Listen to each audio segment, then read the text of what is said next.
Olá, pessoal, tudo bem com vocês? Então, vamos dar continuidade ao nosso Clube do Livro 2022, falando sobre esse livro aqui, A Conquista da Felicidade, do Bertrand Russell. Hoje, não sei se vocês perceberam, nós vamos fazer 4 capítulos, tá? Para a gente poder terminar essa primeira parte das causas da infelicidade humana que nos impedem de conquistar a nossa tão almejada felicidade. Então, tenham paciência, mas assim, não vai ser um vídeo longo, porque eu tenho certeza que eu vou conseguir fazer os 4 capítulos num tempo mais ou menos razoável, como eu tenho feito os outros vídeos, tá?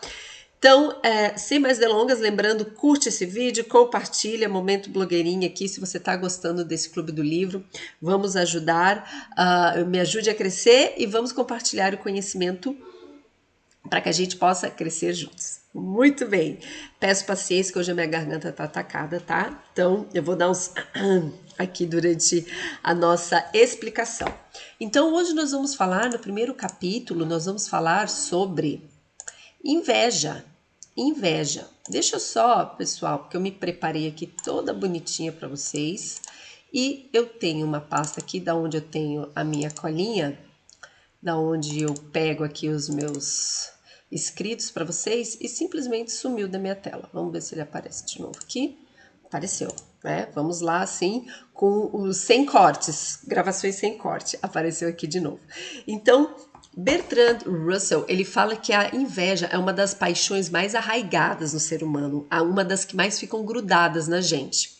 Será? Inclusive, ele cita um filósofo que é o Heráclito, que o Heráclito, ele falava o seguinte: Heráclito afirmava que todos os habitantes de Éfeso deveriam ser enforcados por haverem dito: ninguém será o primeiro entre nós.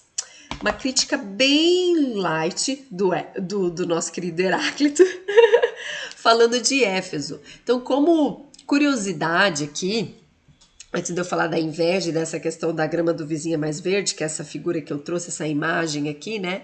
Que a gente sempre acha que a grama do vizinho é mais verde que a nossa. Eu vou mostrar aqui só para vocês que, coincidentemente, Bertrand escreveu esse livro tem uns 100 anos, mas eu estive em Éfeso. Éfeso é uma cidade da Turquia, e ela foi considerada a segunda maior cidade do estado fora de Roma, cidade romana, fora de Roma, porque ela ficava na Turquia, teve quase 300 mil habitantes, e eu estive lá em Éfeso e visitei uma das maravilhas do mundo antigo aí, que é a Biblioteca de Celso. Lá também tem, que é uma das 7 maravilhas do mundo antigo, o Templo de Ártemis, mas não trouxe a foto aqui. Mas essa é a Biblioteca de Celso e realmente, assim, eu confesso para vocês que eu me espantei, só uma partezinha, tá? Com o tamanho da cidade. E era uma cidade realmente, ela é, né? Tem ainda lá os escombros dela, gigantesca, e só pensa naquela época, né? E o Heráclito, ele falou que por causa dessa cidade ser tão assim pujante, né, uma economia pujante, ele falou que todo mundo deveria ser enforcado lá porque as pessoas achavam que eles eram melhor do que os outros, né, com essa afirmação: ninguém será o primeiro entre nós, nós seremos os primeiros, né. E ele considerou que isso daí era um absurdo, uma bobagem, que as pessoas deveriam ser enforcadas porque isso gerava inveja de outras cidades e de outros povos e de outras culturas, e que daí da inveja a gente vai caminhando para outros sentimentos perigosos, né? Então aqui a gente já tem um ponto filosófico histórico que o Bertrand ele traz para nós.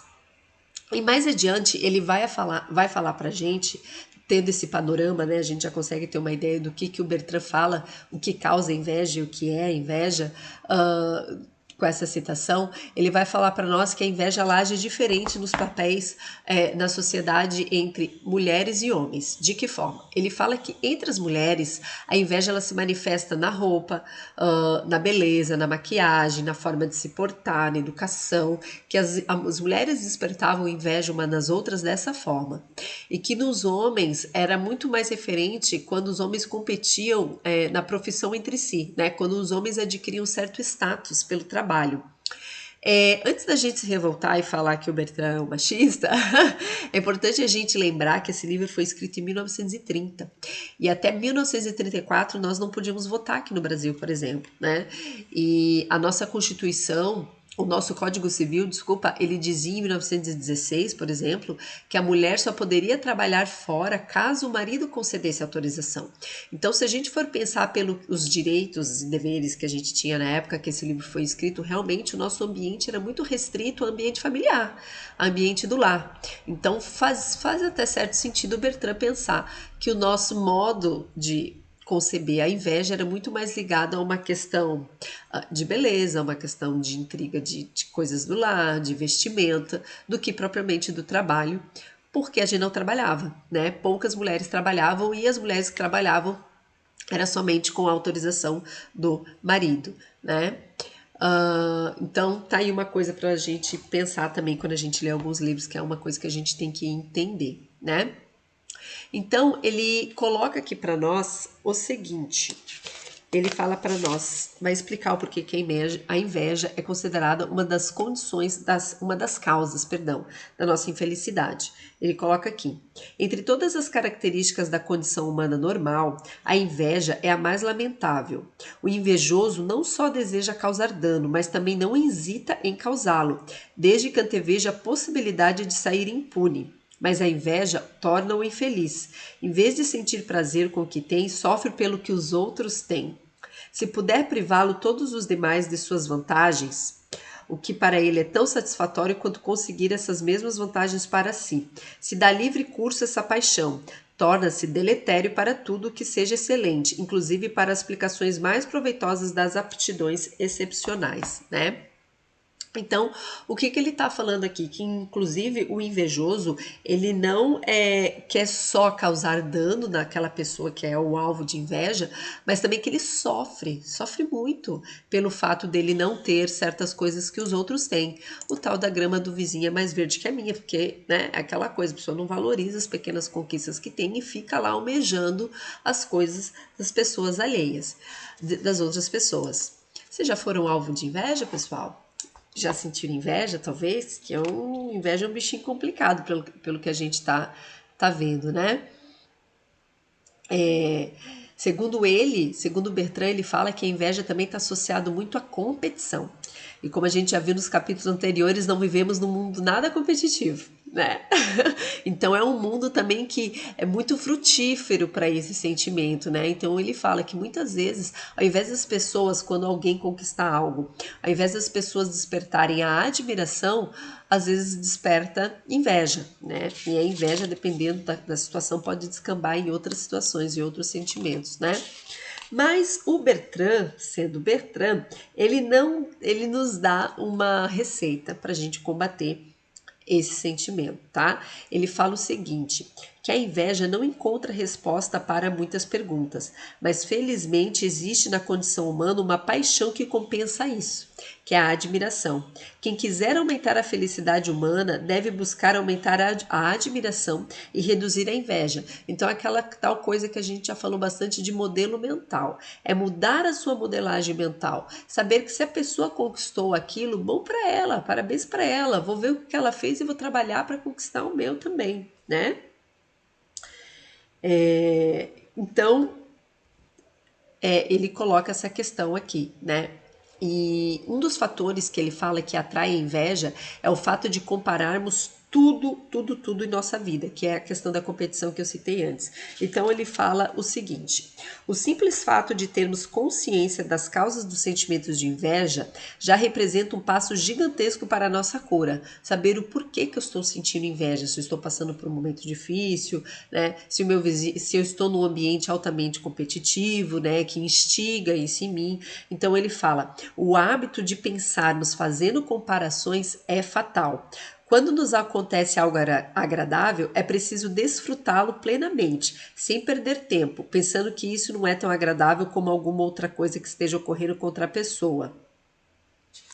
Sim, está fazendo um dia lindo, dirá o invejoso. É primavera, os pássaros cantam, as flores se abrem, mas tenho ouvido dizer que a primavera na Sicília é 1000 vezes mais bonita que os pássaros cantam melhor nos alvoredos de lá. Então, o que ele está dizendo? Que geralmente o invejoso vai dizer aquilo, né? Ganhou um carro. Ah, eu ganhei um carro maravilhoso, não sei o quê. Ah, eu ganhei um carro, mas o carro do fulano, sabe? Essa pessoa que está sempre comparando. Ah, eu consegui uma promoção no meu emprego. Ah, eu consegui, mas você viu fulano, ele conseguiu uma muito melhor melhor e ele não merece. Então, assim, a pessoa nunca tá olhando para dentro, nunca tá olhando para suas pequenas conquistas, nunca está olhando para o seu momento presente e sempre tá se comparando. E quando a gente está se comparando, eu vejo isso, como eu pratico beach tênis, eu vejo isso muito no meio do esporte, assim, é uma coisa que eu tento cuidar muito para não fazer isso, né? Eu sempre falo, independente se é no esporte, em qualquer área da vida, a gente tem que tentar ser a nossa melhor versão e não tentar ficar se comparando e competindo. Eu não me lembro agora, então eu vou parafrasear qual foi o atleta que alguém perguntou assim: Nossa, você vai ser a próxima Serena Williams, que é da tenista? Ela falou assim: Não, você é a primeira Natália Ramos, por exemplo. Porque as pessoas não devem se comparar mesmo, né? Isso gera sofrimento. Daí você está instigando o quê? Inveja. Você vai ficar olhando tudo que a pessoa fez e vai ficar medindo a tua régua ali para ver se tu tá naquele nível. Não. Cada um a felicidade para cada um é vista de um jeito diferente, né? Então, acho bem interessante essa questão que ele colocou aqui da comparação tá ligada com a inveja, né? É, então, ele coloca aqui: o remédio adequado para a inveja e para esse sentimento sempre de competição exacerbado é a disciplina mental, o hábito de não remoer pensamentos inúteis. Afinal, o que pode ser mais invejável do que a felicidade, né? Então ele fala, a gente tem que parar de comparar tudo na nossa vida, porque sempre vai haver alguém que vai ter uma coisa melhor que a gente e tá tudo bem, né? A gente tá nesse mundo para ser a nossa melhor versão, como eu disse, né?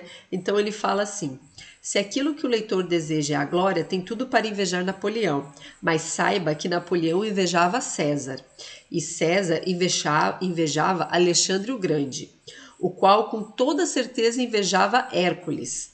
E Hércules é um mito que nunca existiu. Ou seja, cuidemos com as comparações e com a inveja, porque ela com certeza vai nos impedir de desfrutar certos prazeres da nossa vida, né? Muito bem. Falamos então sobre a inveja e agora nós vamos falar sobre o capítulo número 7, que ele fala sobre sentimento de pecado, tá? Mas eu vou traduzir aqui como consciência pesada, que é muito mais esse sentido que ele quis dizer. Ele tem uma crítica, Bertrand, ele sempre faz críticas às religiões no geral, mas quando a gente fala de sentimento de pecado, a gente invoca dentro de nós a questão religiosa.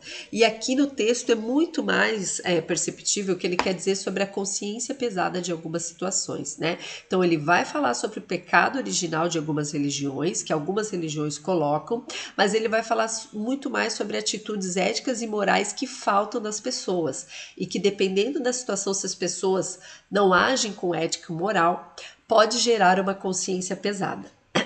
Então é muito mais, perdão, é muito mais nesse sentido que o Bertrand está trabalhando nesse capítulo. Ai, ai, minha garganta vai ter que me ajudar hoje. Então vamos lá, e vocês paciência comigo, tá? Então muito bem. O Bertrand, ele fala o seguinte: existe uma tradicional, ele fala assim: sabemos que a consciência aconselha agir de diferentes modos nas variadas regiões do mundo, e que, em termos gerais, em todas elas se acha em concordância com o costume tribal. O que ocorre de fato quando o homem tem uma consciência culpada? Então, o que ele está falando?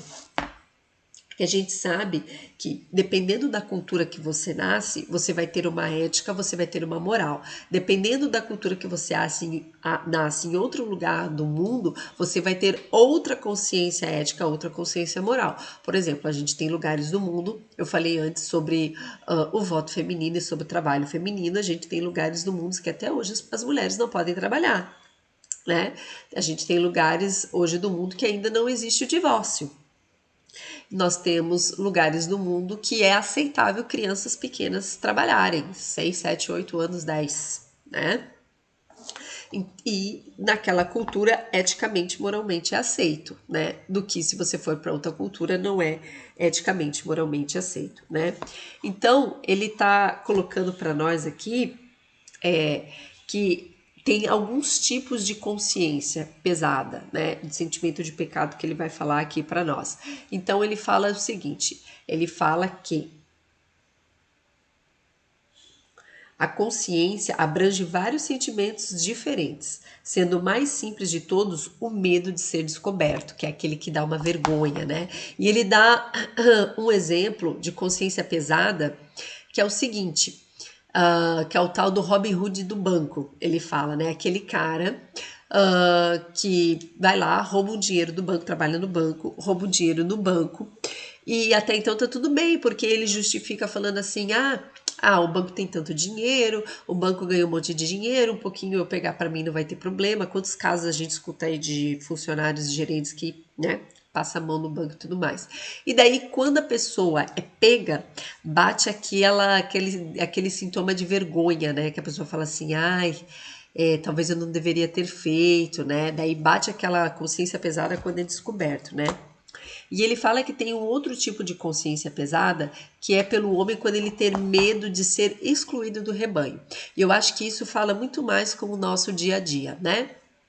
Com as coisas que a gente vive hoje em dia, que ele fala assim, que às vezes a gente está vivendo em bolhas sociais ultimamente, e essas bolhas sociais você tem que se comportar, pensar e falar de uma determinada forma para poder estar naquela bolha social, né? Então ele fala que muitas vezes você não vai concordar com tudo aquilo que estão falando ali, né? Porque você também tem a tua ética, tu tem os teus valores, e às vezes você não vai concordar 100%, mas às vezes pelo medo de ser excluído desse grupo, você vai levando. Só que a consciência vai pesando, né? Porque você daí tá, poxa, vai, mas eu não tô muito de acordo com isso daqui, né? Então, às vezes, pelo medo de ser excluído, você vai acumulando aquela consciência pesada. Mas a vontade de pertencer ao grupo é maior, né? Então, assim, ou você aceita o grupo ou é excluído. E muitas vezes dessa situação vem um sentimento de consciência pesada, assim, né? E já tem pessoas que quando estão num determinado grupo e começa assim as pessoas a irem por um determinado tipo de raciocínio e modelagem mental, a pessoa já fala, eu não concordo com isso. E as pessoas falam, não, então você não pode fazer parte do nosso grupo. E ela fala, tudo bem, né? A minha consciência vale mais, né? Não sei se vocês já escutaram essa expressão.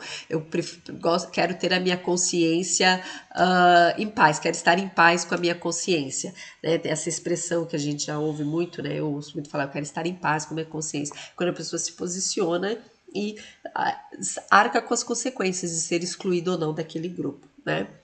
E ele fala então também aqui do sentimento de pecado, dessa consciência pesada, que muitas vezes desse sentimento de pecado, de estar fazendo alguma coisa errada, e que daí pode estar ligado à religião ou não, ou mais também a sentimentos morais e éticos rígidos, ele fala que muito do que a gente tem vem da educação da nossa educação da infância, né? Ele fala que são valores familiares que são passados por mães e governantas, ele coloca aqui, porque na época não tinha tanta escola, né?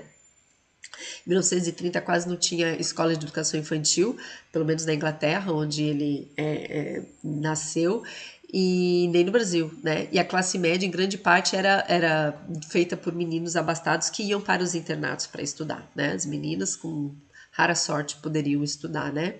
Então, ele coloca o seguinte: em quase todos os casos, a origem de tudo é a educação moral recebida da mãe, da babá ou da governanta, né? Ele fala, antes dessa idade você já aprendeu que não deve dizer palavrão, que o correto é usar sempre linguagem adequada, que homens maus são os que bebem, que fumam, né? Então aprendeu que nunca deve mentir, que não deve ter interesse sobre órgãos sexuais. Então eu acho bem interessante e ele faz uma crítica muito concisa, assim, sobre essa questão da parte sexual e como a gente faz a educação sexual das crianças, né? Que às vezes em muitas famílias, pelo fato de não conversar sobre esse assunto, é um tabu e que isso gera, quando a criança vira adolescente, vira adulto, vira um problema e muitas vezes vira essa situação de pecado. Quando eu li sobre isso, eu me lembrei, e eu sei que é um assunto polêmico, tá? E eu lembrei do seriado Bridgerton, acho que é assim que fala, Bridgerton, que é um seriado da Netflix, e me lembrou muito desse aspecto, porque eles foram uma crítica a respeito dessa educação que as mulheres e os homens recebiam, né, dessa falta de um senso maior de mundo. Eu achei que foi uma crítica assim, leve, tapa de pelica que a gente fala, mas eles fizeram uma crítica, né? Então tem um episódio que a filha vai casar e ela pergunta como são concebidos os bebês. E a mãe, tipo, dá uma de João sem braço, fala assim: ah, você vai descobrir, assim que você não viu como é que as ovelhinhas fazem, bebê é natural, vai dar tudo certo e não sei o quê. E daí, quando ela realmente vai lá à casa e tal, e começa a viver a vida de casada, ela fica indignada. Ela fala assim: meu Deus, a minha mãe não me ensinou nada, não sei de nada, né? Não sei nada sobre isso, sobre vida sexual, sobre mentir. Às vezes tem que mentir em determinadas situações. Mentir é horrível, tá? Mas em determinadas situações, para você salvar uma vida por uma saúde mental de alguém, tem certas verdades duras que às vezes você pode dar uma, né, dá uma melhorada ali, dá uma maquiada na situação, né? Então faz ela, a menina, a protagonista fica indignada, né? E o Bertrand ele é muito duro com essa questão da educação sexual, que ele fala que é importante. Aqui eu não estou defendendo, não estou condenando, só estou falando aqui do capítulo. E para mim é um assunto que me toca, eu acho que a gente tem que conversar, porque como gera esse sentimento de pecado, que é uma coisa errada você falar sobre educação sexual. Muitas crianças no Brasil, por exemplo, saiu um dado: 70% dos casos de exploração sexual no Brasil e adolescentes são praticados por familiares. E isso é muito duro. Por quê? Porque a gente não fala sobre educação sexual, então as crianças, né? Imagina, crianças tendo esse sentimento de pecado, que estão fazendo coisa errada e não falam sobre isso, né? Então, o que isso nos diz, né? Quando a gente tem certas regras que ainda não foram muito discutidas e que são muito tabus da sociedade, que tipo de consciência, que tipo de modelagem mental a gente gera nas pessoas, né? Então acho que é uma coisa que a gente tem que pensar bastante sobre isso, né? Então, vale o mesmo dessa educação sexual, vale para uma educação muito autoritária, muito extremista, uma religião que é muito radical, né? Porque uma pessoa que tem uma modelagem mental nesses aspectos que eu tô falando, ela vai ter que lidar uma hora ou outra com as diferenças do mundo, porque o mundo é plural, né? Então, muitas vezes isso vai gerar uma consciência pesada, porque ela vai se deparar com situações que ela vai ter que tomar uma atitude, se ela quer se encaixar num grupo, por exemplo.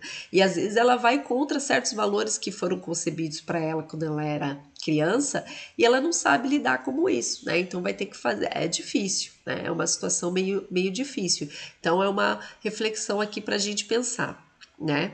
Então, nesse sentido, o Russell ele nos diz como devemos agir em situações que nos forçam a confrontar os padrões mentais que nós temos pré-estabelecidos. Então, isso ele não está querendo dizer que tudo que a gente aprende é distorcido e ruim, não. Mas ele coloca aqui que muito da consciência pesada e das dificuldades que as pessoas têm em lidar com diferentes situações, diferentes culturas, política e tudo mais, vem de uma educação engessada que a gente recebe, que não visualiza o diferente, né? Então, nesse sentido, se você costuma ter consciência muito pesada, o Bertrand ele nos dá uma receita de bolo, tá? Espero que eu tenha conseguido explanar aqui. Tô passando porque esses 3 capítulos ele fala só dessa questão sexual e de certos tabus, tá? Então ele coloca aqui para nós. Ele fala: o sentimento do pecado ou consciência pesada se torna mais agudo, especialmente nos momentos em que a vontade consciente se acha debilitada pela fadiga, pela doença, pela bebida ou por qualquer outra coisa. Ele fala assim: quando o leitor começar a sentir remorsos por um ato que sua razão lhe garante que não é mal, examine as causas da sensação de remorso e convença-se de uma vez por todas que é um absurdo. Bertrand, muito prático, né? Ele fala: encare de frente o irracional. Encare de frente o racional. Então, olhe para a situação que está te deixando com consciência pesada, resolvido a não respeitá-lo e não deixe que a situação o domine. Sempre que a situação impelir para a mente consciente pensamentos ou sentimentos absurdos, arranque-os pela raiz, examine-os e rechace, né? Não se resigne a ser uma pessoa vacilante que oscila entre a razão e as tolices infantis. Aí ele fala aqui, né, que quando a gente tem essa educação muito arraigada, ele fala que a gente tem uma referência e um respeito muito grande pelos nossos pais, pela nossa educação. Então a gente tende a dar um peso muito grande para eles e às vezes não questiona certos valores que foram colocados em nós, né? Então ele fala que o sentimento de consciência pesada é ruim porque ele torna o homem infeliz e o faz se sentir inferior. E ele fala que por ser infeliz é possível que se habitue a queixar-se excessivamente das outras pessoas, o que não lhe deixa desfrutar da felicidade nos relacionamentos pessoais. Ao sentir-se inferior, guardará ressentimentos contra aqueles que lhe parecem superiores. Encontrará dificuldades para admirar e sentirá inveja com mais facilidade. Logo se tornará uma pessoa desagradável em termos gerais e estará cada vez mais sozinho. Uma atitude expansiva e generosa para com os outros não só traz felicidade para eles, mas é também uma fonte de felicidade para seu possuidor, já que faz com que todos o apreciem. Mas essa atitude é praticamente impossível para o homem que é atormentado pelo sentimento de pecado ou pela consciência pesada, né? Então, ele coloca aqui para nós essa questão da consciência pesada, que a gente deve fazer um exame da nossa consciência, confrontar se essas situações que a gente está nos causando um mal-estar, uma situação ruim, se elas realmente devem ter todo esse peso que ela tem. Eu comecei falando sobre o sentimento de pecado e consciência pesada, que às vezes uma coisa que é muito bem aceita numa sociedade não é muito bem aceita na outra, então às vezes não é questão de ética moral, é questão de cultura, né? Então é isso que ele fala, faz um exame da tua cabeça e vê se realmente precisa dar todo esse peso para tua consciência pesada, né? Porque às vezes a gente dá um peso excessivo muito mais por causa das experiências e da educação que a gente recebeu, né? Então tá aí mais uma causa da nossa infelicidade que o Bertrand fala para nós. E agora ele vai falar, eu achei um pouco engraçado esse capítulo, talvez porque a gente meio que se identifica, sabe? Carapuça serve em algumas situações.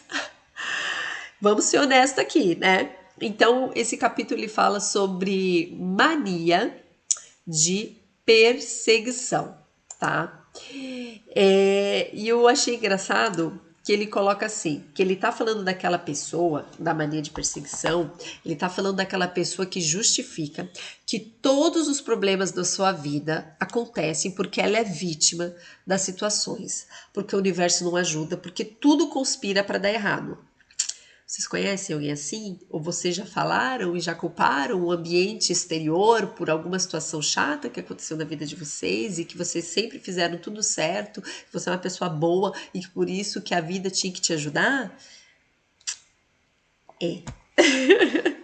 Então, o Bertrand ele fala o seguinte: todos nós conhecemos esse tipo de pessoa, homem ou mulher, que, segundo suas próprias explicações, é vítima constante de ingratidões, maus tratos e traições. Todos nós conhecemos e às vezes, né? A gente escorrega e dá uma reclamadinha, né? E ele fala que essas pessoas que costumam reclamar muito, muito, muito, muito, e quando a gente tem alguma pessoa perto da gente que sempre reclama que a vida, né, não tá boa, que a vida é injusta, que não sei o quê, no começo a gente sempre se compadece, mas depois ele fala aqui que a gente começa a suspeitar do ouvinte, porque ele fala assim: quando a pessoa reclama demais, acaba despertando as suspeitas do ouvinte. É a verdadeira multidão de pessoas ruins que o sofredor teve a desgraça de encontrar. Então, assim, falou, gente, é todo mundo contra o fulano, nossa. Aí começa a causar uma certa estranheza, assim, né? Quando a pessoa começa a reclamar um pouquinho demais. Então ele fala, as pessoas experientes não conseguem acreditar naquelas que dizem invariavelmente maltratadas pelo mundo, alegando falta de solidariedade deste, e tentam confirmar sua opinião de que todas estão contra elas, até porque quando a pessoa vem falando para você, né, que o mundo todo contra mim, geralmente ela quer uma confirmação de você, né? Então ele fala que essa pessoa tem essa mania de perseguição, e quando essa pessoa está contando para você e ela percebe que uma das suas histórias você não tá tendo mais tanta credibilidade, que você já tá assim, né? Porque geralmente essas pessoas tendem a aumentar um pouquinho as situações, né? Ele fala, você não acredita em mim? Tá vendo? você também. Você passa a ser um objeto de maldade também com ela. Você vira mais uma que está perseguindo ela, né? Achei bem interessante essa fala inicial aqui do Bertrand, né? Então, ele coloca que essa questão da gente sempre achar que nós somos o centro do universo, né? Que nós temos que cuidar um pouco, porque quando a gente se acha o centro do universo, que a gente sempre está na nossa razão, e pelo fato de estarmos na nossa razão, a gente tem direito de reclamar e falar que o universo deveria nos ajudar, a gente tem que tomar um cuidado, porque geralmente também nós falamos, se achamos que estamos certos, falamos mal dos outros, achamos que o outro está errado, e a gente também cai na tentação de falar mal às vezes das outras pessoas que estão gerando esse descontentamento com a gente, que não estão vendo que nós somos uma pessoa maravilhosa, centro do universo, deusa toda poderosa do Olimpo, né? E daí ele coloca o seguinte: muitos poucos resistem à tentação de dizer algo malicioso acerca de seus conhecidos, e às vezes até dos amigos. Mas quando essa pessoa toma conhecimento de que disseram algo contra ela, ela se enche de indignação. Ao que parece, nunca lhe ocorreu a pessoas assim, né? Nunca lhe ocorreu que da mesma forma como ela critica os outros também a criticam. Então, eu achei engraçado, porque muitas pessoas criticam e falam mal das outras. E quando elas sabem que foi falado mal delas, elas ficam indignadas, revoltadas, sabe? Ai, que falou mal de mim, mas de mim. É aquela pessoa que é fofoqueira do bairro e que fala mal de todo mundo e que se acha a vítima de toda, né? E eu achei isso interessante, que geralmente a gente tem uma tendência a achar que a gente comenta no nosso ambiente familiar, né? Ah, fulano falou isso, falou aquilo, concordo, não concordo, né? E às vezes quando a gente sabe que o fulano falou da gente, se é uma pessoa próxima, a gente fica ofendido, mas a gente fala, a gente não fala, pessoal, vamos ser sinceros, todo mundo fala do outro, né? Bem ou mal, faz uma crítica, não tô falando mal, às vezes faz uma crítica, né? Porque não concordou com alguma coisa e não teve coragem de falar para a pessoa, vai falar com o familiar, né? Então, e daí às vezes tem gente que se ofende, nossa, fulano falou de mim, né? Então o Bertrand, ele coloca aqui, que eu achei engraçado, ele fala assim: se tivéssemos todos o poder mágico de ler os pensamentos alheios, suponho que a primeira consequência seria o rompimento de quase todas as amizades, né? Eu vi um filme esses dias com Tom Holland, que é aquele que faz o Homem-Aranha. Eles foram para outro lado, mas eu achei engraçado que no filme a gente podia, todos os homens podiam escutar os pensamentos um dos outros. E das mulheres não, só os homens você podia escutar os pensamentos. Eu falei, gente, como é que iria ser um negócio desse se você não pudesse esconder de forma alguma os seus pensamentos? Que muitos seus pensamentos você mesmo não controla, são involuntários, que é isso que mostra no filme. Imagina se nosso pensamento tivesse aqui um outdoor para todo mundo ver como é que seria. Seria melhor a sociedade? Pior, né? Falei, nossa, Bertrand, socorro, né?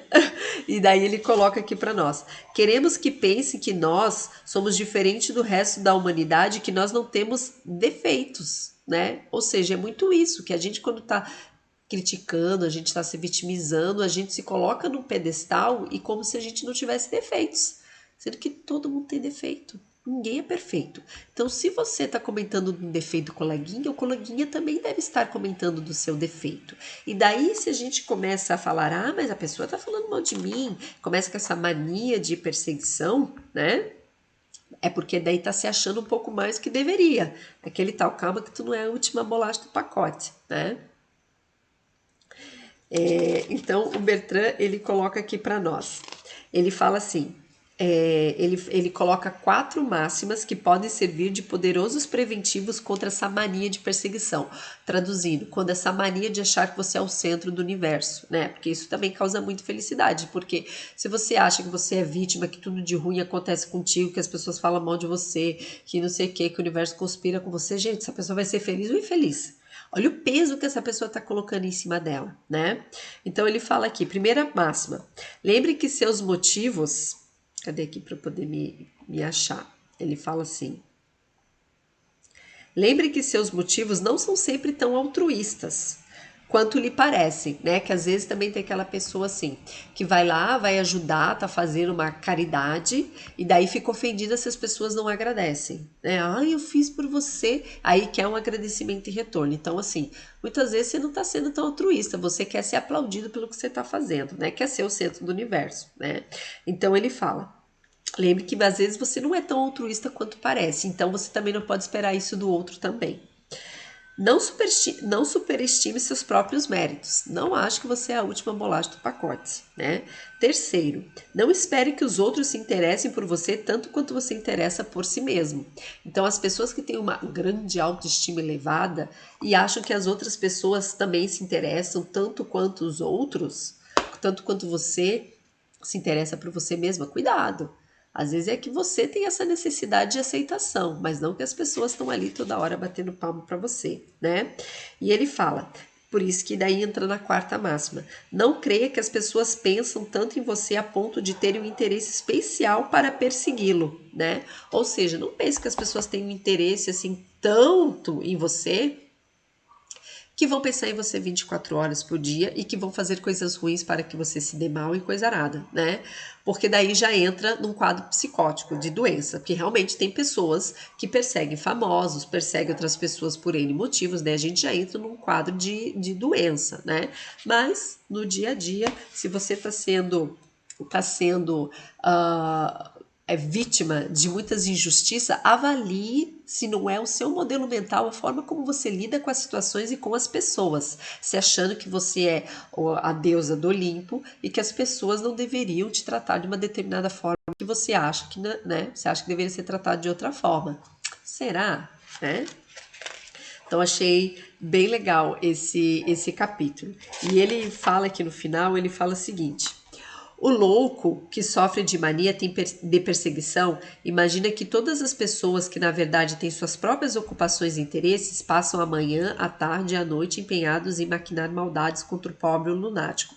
De maneira semelhante, o indivíduo relativamente equilibrado, que sofre de mania de perseguição, vê em todo tipo de atos, natureza e pessoas uma referência à sua pessoa que realmente não existe. Sem dúvida, essa ideia afaga sua vaidade.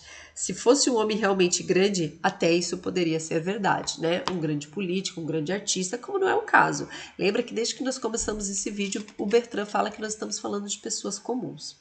Beleza? Chegamos agora no nosso último capítulo, que nós vamos falar sobre o medo da opinião pública, né? Ou seja, você pode colocar aqui o medo de não agradar todo mundo e o medo das críticas, pode colocar dessa forma também, tá? Então, nesse capítulo, o Bertrand ele vai falar sobre a necessidade de ter o seu comportamento e pensamentos aprovados sempre pela comunidade ao seu redor e não necessariamente pela mídia, tá? Então, só para deixar claro aqui, quando a gente coloca opinião pública, medo da opinião pública é muito mais uma necessidade de aprovação pela comunidade ao seu redor, né? Então, ele diz respeito à forma como nos relacionamos com o que as pessoas pensam de nós e com aqueles que pensam igual ou diferente da gente, tá? Então ele coloca o seguinte, ele coloca assim: em nossos tempos, em todo o âmbito do continente europeu, existe uma profunda divisão entre socialistas e não socialistas. Eu estou gravando esse vídeo e estourou a guerra da Rússia e Ucrânia. Então parece que nós voltamos a 1930, né? Então ele fala uma profunda divisão entre socialistas e não socialistas que não afeta só a política, como também quase todos os aspectos da vida, né? Então ele está falando, em certos setores tem pessoas que têm devoção ao império, a gente pode traduzir como um sentimento exacerbado ao nacionalismo, que a gente está vendo aí explodir em vários países, né? E uns consideram que nós temos que ter uma virtude suprema, outros consideram que isso tudo é uma estupidez, né? Então, ele coloca aqui que nós estamos vivendo agora uma distância de 100 anos desde que esse livro foi escrito, e ele diz que a gente naquela época vivia em um mundo de tensões acirradas e E hoje em dia também a gente vive um mundo de em tensões acirradas, muito até em razão das redes sociais, né? Onde opiniões divergentes, que é o que ele colocou aqui, ao invés de construir, muitas vezes estão destruindo relações, né? Pois todo mundo quer que a sua realidade seja a única que existe. Mas o mundo é plural, então isso é uma utopia, isso não existe, né? E a gente já falou sobre isso em outros capítulos, né? Então ele fala aqui. Deixa eu pegar aqui os trechos certinho, o certinho. Ele coloca que, em razão disso, devido a todas essas diferenças, né, de critério, uma pessoa com certos gostos e convicções pode se ver rechaçada como um pária, se estiver vivendo em determinado ambiente, ao passo que em outro seria tida como ser humano perfeitamente normal. Daí se origina uma grande quantidade de infelicidade, sobretudo sobre os jovens. Então ele falou que essas diferenças de opiniões, de culturas e, né, opiniões políticas e tudo mais, ele falou que dependendo, se você é uma pessoa que diverge desse pensamento, você pode ter uma infelicidade muito grande. Por quê? Porque você nasceu naquele local e naquele local as pessoas pensam diferente de você. E às vezes, por você ter um medo de ser reprovado pela opinião pública, você tende a concordar com aquela opinião. Entra um pouquinho naquilo que a gente falou sobre o medo de ser excluído do grupo, né? E isso causa uma grande felicidade, porque talvez se você estivesse em outro lugar do mundo com essas mesmas opiniões, você não teria medo de falar a sua opinião, porque você não seria rechaçado, você seria acolhido, né? Então, é interessante ele falar isso aqui no livro. Ele coloca assim: quase todo mundo necessita de um ambiente amistoso para ser feliz. A maioria, naturalmente, encontra-se a gosto no ambiente que lhe coube viver, aonde nasceu. Então assimila desde a juventude os preconceitos mais usuais e adapta-se instintivamente a crenças e costumes que encontra-se nesse redor, ao seu redor. Então, nesse sentido, acho que cabe aqui uma pergunta. O Bertrand não fez, mas eu fiquei pensando, né? O que acontece com aquelas pessoas que não se adaptam ao meio que elas vivem? Como são as pessoas, como são recebidas as pessoas que pensam diferente do meio que elas vivem, né? Justamente porque as pessoas têm medo dessa opinião pública, então muitas vezes elas não se posicionam. Como é que fica o mental dessas pessoas, né? Nesses ambientes, assim, que às vezes se expressar causa um rechaçamento, né? Causa uma retaliação violenta.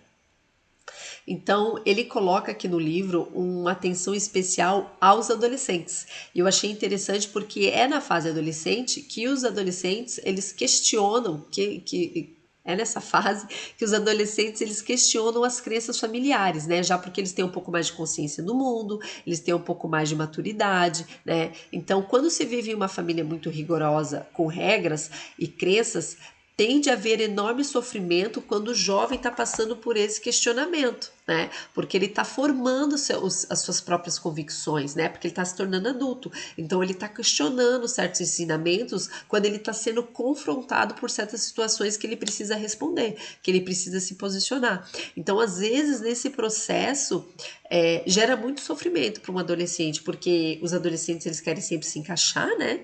Eles querem estar ali junto num grupo, então muitas vezes eles têm que emitir uma opinião e às vezes eles têm medo de ser criticado pela opinião que eles têm, né?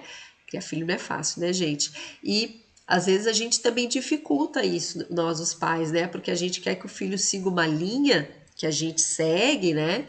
Como filosofia de vida, mas a gente tem que lembrar que os filhos, eu acho que isso é a coisa mais difícil para nós pais, que os filhos eles não são extensões nossas. A gente cria o filho para o mundo. E eu sei que é difícil eu falar isso e é difícil aceitar isso. Tem gente que não concorda comigo. Tudo bem, a gente está aqui para dialogar, né? Mas justamente na juventude, na adolescência, o que as crianças vão fazer? Elas vão pegar aquilo que a gente deu para elas, vão ver se serve, porque elas estão formando a sua própria filosofia de vida. Vai ver se serve de acordo com da forma como ela quer viver e vai ver se usa ou não, né? Vai ver se rechaça ou não. Não é à toa que a gente sempre vê aí nos filmes os adolescentes brigando com os pais e os pais não entendem os filhos, que é justamente isso. É um processo de maturidade que eles estão questionando e estão vendo se o que eles receberam dos pais se adapta realmente no mundo que eles vivem, né?